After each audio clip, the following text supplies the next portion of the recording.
एठी देखंतु मु गोटे सफा कपड़ा हाफ लिटर दही को ताकू किछि समय पाई पानी निगड़िया पाई छाड़ी देथिले। तापर पानी गड़ी गला परे मु ताकू काढी नेछि गोटे बाउल को।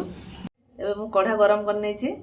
तापर किछि चीनी मु आगे मेल्ट करिया पाई दे देनी आउ किछि रखी देछि चीनी परे देबे। आकू लो फ्लेम रे चलेबे जे पर्यंत मेल्ट न होइछि से पर्यंत चलई चलीथिबे। देखंतु एठी चीनीटा पूरा मेल्ट हो गलानी पूरा महू कलर हो गलानी। तापरे आमे प्रथमे टिके अल्प खीर देकी ताको मेल्ट करिया माने एमती हार्ड हे जिवो किंतु टेंशन किछि नेबेनी से धीरे धीरे मेल्ट हो जिवो एमती चलई चलथिबे। देखंतु एबे चीनीटा होजी पूरा मेल्ट हो गलानी आउ जे खीर आमे जति की रखिथिले सेटा आमे ढाली देले 1 लिटर खीर देइची। आपण माने भी हाफ लिटर खीर रे भी करि परिबे।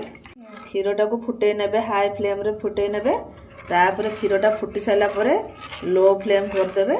एबे आमे किछि स्वाद आ बासना पाई आमे देई देले गुजराती गुंड अधे चीनी रखिथिले एथिरे देई दबा। देई ताको भलो से फुटे नबा। आपण मीठा अनुसार पकेबे जति की मीठा खाइबे सेही अनुसार पकेबे। मु ताको भलो से फुटे नेबी क्षीरटा अधा आबा पर्यंत एमिति ही चलै चलथिबी। एबे देखंतु मु गैस बंद कर नेली। देखंतु क्षीरटा मरी मरी के केमती बहलिया हो जाइछि एमती ही रखिबे। ताको आमे किछ समय ठंडा हवा पई छाड़ दबा बेसी ठंडा करिवेनी काहे कि ना नख उषुम रहिले एई दही रे पकेइबा। दहीटा को आमे भलो से फेंटी नबा जेते जाय पूरा क्रीम भलिया हेइ नाही से पर्यंत आमे फेंटी चलीबा। फेंटी साला परे देखंतु एई भलिया रखिबे। एबे क्षीरटा नख उषुम रे थिबो दहीटा पकेइ देबे। पकेइकी देखंतु क्षीर रे भलो से फेंटी नेबे। टिके मेंडा मेंडा हे रोइबो ताकू भलो से फेंटिले से पूरा प्लेन हे जिवो। फेंटी साला परे देखंतु केते सुंदर गाढ़ा हे जाइछि। एबे चलंतु गोटे जगह को काढी नबा। मो पाखरे हांडी थिला मु से हांडी रे देई देली। आपण मानो पाखरे जदी स्टील रे किछि थिबो सेथिरे भी आपण माने देकी जमेई परिबे। गोटे राती पई ताकू आमे ढांकी की छाडी दबा। चलंतु एबे देखिबा दहीटा केमती जमीछि। देखंतु वाह बहुत सुंदर तो जमी जाइछि आ। एबे मु आपण मानन को काटी की देखौछि केमती जमीछि।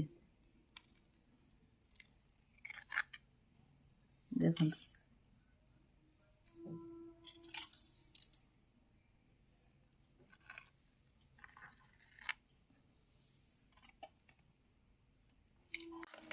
देखंतु केते सुंदर क्रीमी क्रीमी हेछि। आउ आपण माने खाइले भी टेस्ट भी भलो। आउ गुटे राती की आउ गुटे दिन भी जमे देथिने से आउरी भी बहुत सुंदर हे जाय थांदा किंतु आमे ताको काढी आनिलु। एमिति प्रस्तुत करी खाइबे आ मते कमेंट रे जणेबे केमती हेइची। तार मो रेसिपी जदी आपण मानु भल लागथुबो तार लाइक कमेंट शेयर आ सब्सक्राइब कर देबे। रोइली बाय बाय जय जगन्नाथ।